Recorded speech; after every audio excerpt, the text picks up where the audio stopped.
tao na sobraan sa bright. Paminawan ninyo ni ang giingon ni Archesino.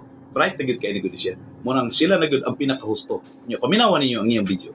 So ang pagsimba sa mga amigo nato nga mga tagak, dili man na simba, Bible study man na. Kaya bitong sukig simbahan bitbit sa Biblia niya pagkaman ko sa ikot pasto basa po kagapil. Bible study man na. Sa Katoliko, lahi ang Bible study, lahi po ang pagsimba.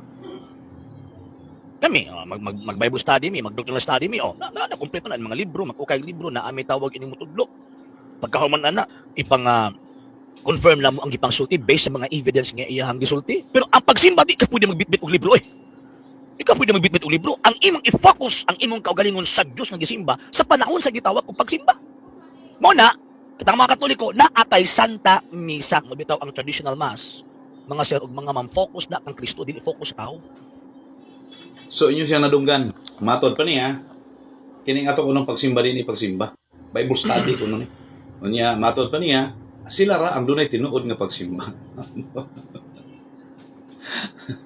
Ya dili gyud daw pwede magbitbit kag Bible basta na ka sa simbahan. So may bitbiton manok. Mura tag sa bunga na ng trabaho Stila na nung sa namin taon mo na sobra. Inyo man po nang pamagis pagsimba. Muna ayaw po nyo buti ang uban. Tanawon doon na to sa Biblia kung dili bagita pwede magdalaan na. Kunya ka ng pamagi, matod pa nyo, lahi ang Bible study, lahi ang pagsimba. Kaya ang pare, kinahanglan doon nagitawang ng Santa Misa. Unsa man na, kanang humili ninyo, dili ba na wali? Wali man na. Ano ko sabutan na. Ato basahon doon sa Biblia, kining gitawag og pagsimba. Tanawan nyo ni kining mabasa na to din sa unang Korinto 14, versikulo 26. Maayong balita, Biblia. Basahan ninyo ni. Kunya, ipakita nyo kang sino. Kung sa gingon. Akong basahon na. Matod pa din sa nasulat. Ingon din ang gipasabot ko, mga igsoon mao, nga initigom ninyo ang uban mag-awit. Ingon pa niya, concert ko nun. Pastila. Nung sama mo, nanghilak mo, di mo mag-awit. Awit ang ingon rin. So pag yun, ang uban magtudlo. Nung sama na magtudlo? Mabito na namin gitawag na mag-Sabbath school. Kaya magtudlo. Nagamit og Biblia. Ang kamon sa inyo gigamit.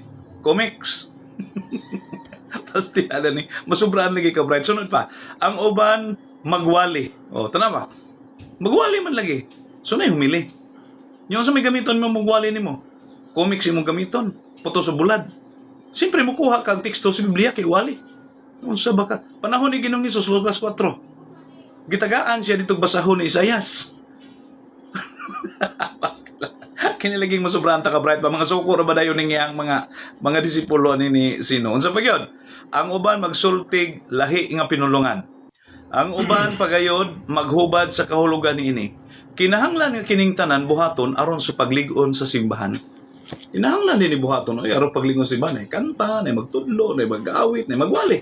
Usa bay taon mo kaligin nyo dili naman ako may mga mo manambong mo ka nang nasa namatyan. Namatyan lang mo perminti kaya nga naman. Sabagay, mo man nag-iingon po din sa Osias 2:11 nga pahunongon niya ang tanang kalipay. Maligdo nga pagkatigom hunongon ako basahon din niya. Aron nga masabtan po ni sino kay nituman po sila aning ilahang nasulat aning dinhi sa Osias. Okay, ato basahon sa Osias 2:11. Unsay giingon dinhi? O gunungon ko ang tanan niyang kalipay. Muna na nga di na mo magkanta-kanta Magtiyabaw na mo sulod simbahan. Hunungon. Unsa pa gyud? Ang iyang mga kasulugan. Hunungon po na. So, yung sa pa din iyang bag-o mga bulan, ang mga adlay papahulay, kanang yung ipapahulay niyo ang Domingo. Giundang naman mo, wala naman mo anak. Ang nagdomingo naman mo. Inyo nang giundang. Unsa pa? Ang tanang gitakda nga kasulugan. Gipahunon. Padayon lagi mo na. Yabag yung kebab. Mana nga, pagkuhan mo, pagtuon, kaya sobrahan na mo ka, Bright. Murag ka mo na hinuon ang pinaka sakto. Kay doon na lagi daw katungod nga mubasa sa Biblia kay ang mga protestante. Wagi katungod. Sige, inyuhan na natanan. Bahalag nagkadimao, inyuhan na natanan. Hinaut nga nasabtan, follow and share para maabot ni nga to kang Archesino. Nga, ang pagsimba di ay, kinahanglan gool-gool, dili lipay-lipay. Wanay dadalag Bible. Comics na dadon na to dito. Cellphone na itong dadon to. Di, manok. Salamat. Lisod ning magpa-bright ka ba? Unya pagkahuman nakigtupong ka sa giingon niyang gitawag og nasubraan na ka-bright. Nga naman kay di magyud makatumpang ang tawag ini inyong pangunahuna sa kamatuoran ba? nagitudlo ng daan sa Santa Iglesia Katolika Apostolika Romana for the first century pa. Kaya kanang inyong pundok manggod, musugot mo sa dili, wato gyud minasayran sa kasaysayan sa unang 300 katuig sa kinabuhi sa mga Kristiyanos, nga naman mingbuto lang man mo sa 1863. Ato ang bantayan, mga sir ug mga ma'am, apil ning ato ang higalang tagak, nga ang kaalam o kahibalo sa Dios wa niya gihatag sa individual nga tao. Gihatag niya diha sa iyang gitawag og simbahan. Diba? Ephesians chapter 3 verse 10 nga ang kaalam sa Dios iyang gitugyan, iyang gihatag ni ining maong simbahan aron tawag ining nakatudlo siya sa insakto. And at the same time gipabanan pag yun ng Kristo sa maong Espiritu Santo, di ba? Saint John chapter 14 verse 16, 24, and 26. So, buti pasabot, ang kahibalo o ang kaalam sa Diyos, iyang gihatag sa iglesia, kaptong iglesyang tinuod, dili kaptong sektang gitukod lang og Amerikano. So, mo ni resulta ining maong tawhana, nga nagahatag og reaction sa tuwa. Nga naman, kay instead of mutuo sa nakasulat, mutuo sa kasaysayan sa mga Kristiyanos sa unang 300 kasiglo, ang iyang tawag ining gihimo, iyang gipahaom-haom ang ilahang practices sa Biblia dito sa ilahang kaugalingong practices. Nag-iimbento lang after 1863. Mamang di masayod ning mga tawhana sa rito sa gitawag og iglesyang gitukod ni Kristo, especially sa pagsimba sa unang 300 kasiglo. Kanang iyang gibasa sa 1 Korinto kapitulo tawag ining 11, kapitulo 14 rather, versikulo 26, iyan ang gipahaom-haom sa pundok nga ilahang tawag ang gipasakupan ni. Ang isyu na to, ang simba dili na Bible study. Muna isyu, ang simba dili Bible study. Kana bang gitawag sa 1 Korinto 14:26? Nagtudlo ba ang tawag ining Apostol Pablo nga magbitbit mo Biblia? No sir, no ma'am. Kaya at the same time, kana nga panahon, wala pa'y gitawag og libro nga gitawag og Biblia that composed of Old and New Testament. O, yung sa mga paghaom ng inyong practices, sa giingon sa 1 Korinto, kapitulo 14, versikulo 26, yes, na ay pag-awit, yes, na ay pagtudlo, yes, na ay gitawag og pagwali, pero ang question, ana, kana bang gihimo sa 1 Korinto, kapitulo 26, mao ba na ang gihimo ninyo karon? Dili, oy, layo ra Kristinay. Nganong layo man Kristinay? Kay ang unang 300 kasiglo nga rito sa pagsimba, klaro nga gitudlo na sa mga fathers, especially kanang one of the kanang bitong detailed information concerning sa rite sa simbahan Katolika, sa liturgy sa simbahan Katolika for the first 300 years, maghimo silang misa. Oh, tanawan ng tawag anong letter ni Saint Justin de Martyr. Iyang gihulagway sa unsang paagiha magsimba ang mga Kristiyanos kaniadto. Unsa man naay pagbasa sa gitawag kasulatan, yes, and kanang pagbasa kasulatan nila referring dito sa pagbasa mga epistola or mga sinulat sa mga apostol. Pagkahuman na ay pagpasalamat and at the same time na ay pagtipik-tipik sa tinapay. Nga gituuhan nila nga mao na ang Santa Eucharistia. Sa inyo na amo ana. Wala man mo ana. Ang inyong concert, maganda inyo entertainment. O, tanawa na, di ba? At ang paminawon, ang mga maanindot nga tingog, niining ato ang mga kaigsuunan, ihalad nila sa Diyos. Mauday na. Kanang gingon sa 1 Korinto 14:26. Dili na mao. Kanang inyong pamaagi sa pagsimba, dili na mahaom sa gisulti sa balaang kasulatan. Di na mao nga naman kay sa ko nang giingon ang mga apostol ang mas labaw nakasabuti og katong mga disipulo after the apostles. Ang Biblia na gani mismo nagsulti 1 Korinto 11:26, di ba magtigom sila, magtipik-tipik sila, pero sublion nila ang pulo ni Kristo sa paglitok. Kay ingon pa ni San Pablo, kini akong nadawat gikan kang Kristo. Nga buhat kapitulo 20 bersikulo 7, magibuhat nila na every first day of the week. Ginabuhat nila. 1 Korinto 16:1-2, magtigom silang tawag ini mga halad para ipadala sa Jerusalem. Domingo gihapon na. And magmisa sila. Naanay misa sa ato pang termino. Karon. Nya, naana sa inyo. So kanang gikot nimo sa 1 Corinto kapitulo 14 versikulo 26 referring na sa misa. Iapras nag 11. 11:23 hangtod sa gitawag og 27. Iatras na. Misa na. Dili na entertainment. Unya pagkahuman pag magmisa sila, magtipik-tipik sila sa tawag sa tinapay, ilang isubli ang puno ni Kristo nga, this is my body, this is my blood. Naamo ana. Wala mo ana. Ngano man kay kanang inyo Americanized, pudyom ang nasa atubangan, pastoy ang naa sa atubangan, bongbong ang giyab atubangan. Yung sila nga, wag mo tibot ani kung siyang pamaagi sa pagsimba, wag mo ko nagbuot. Ako lang gisulti kung unsa ang tinuod. Nga kaniadto ang first 300 years Christians wa sila gibit-bit nga Biblia samtang magsimba sila.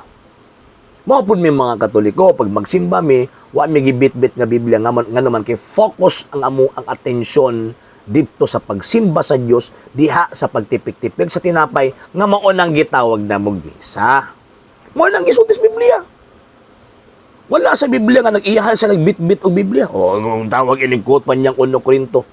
Ang St. Luke chapter 1 chapter 4 verse 16 katong gibuhat ni sa sinagoga. Nya nagbit-bit sa individual Biblia. Scroll man tong gibasag Kristo. Takal. Mo lagi na ba kana magpa-bright ka. Nya pagkahuman imuhang tumpangan ang giingon nimong nasubraan ka bright, di idyo ka katumpang. Sakpan man kasi mong butbut. Masakpan gid mo sa inyong butbut. Nganong masakpan sa butbut kay kanang inyong presentasyon dili na maoy gisulti sa balaang kasulatan. Di na maoy gisulti. Wala entertainment. Ngano man kay ngomong entertainment tanawa na sila magsimba. Di ba mo adto sa altar, di man altar, adto sa podium, likod sa podium niya pagkahuman tawag ining mag-concert, kumbaga entertainment ba. Basahin daw ko be. Og tawag ining bisag usad lang ka patristic letter. Patristic letter bot pasabot niya na after the apostles. Na ay mga sunod nga ingon ana sila magsimba. Wala. Wala. Ngano man kanang inyo imbim turog Amerikano. Dili na maoy kabubuton sa Ginoong Dios nga ingon ana o magsimba. Kay ang kabubuton sa Ginoong Dios magsimba kanang ingon sa balang kasulatan nga, do this in remembrance of me. Mauna. Wag ingon dito nga adto mo sa stage niya pagkahuman halad-halad mong awit.